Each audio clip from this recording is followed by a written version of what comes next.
السلام عليكم ورحمة الله وبركاته. اجي وزير صاحب زه اجي موسی نومیږم د ملا صاحب کرخیل ورورمه د موږ د اجي ملا صاحب په مورد باندې چې وزیر صاحب د عدلیې کوم امر کړی و د کور د تخلیې او د کور د خالي کېدو او د میهمانخانې او د مدرسې او د دې په څنګ کې چې نور د موږ کوم له نیکه نه راته پاتې کوم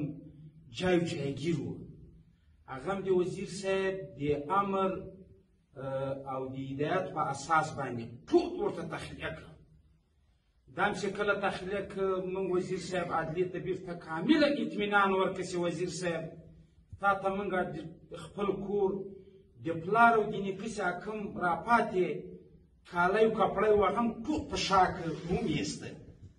حاجي ملا صاحب ترخیل نور پرېږده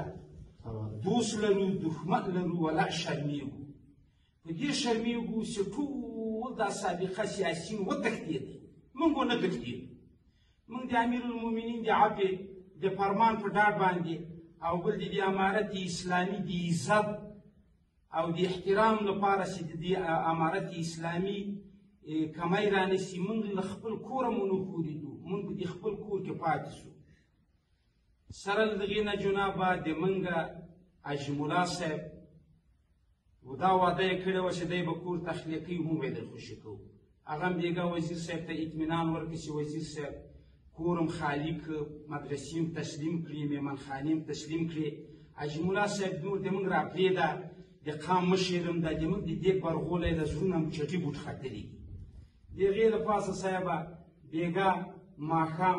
یوه قطعه راغله چې د موږ یو څلور وروڼه په کور کې صاحبه نور ونیول دا یې د دغې له پاسه بوتل.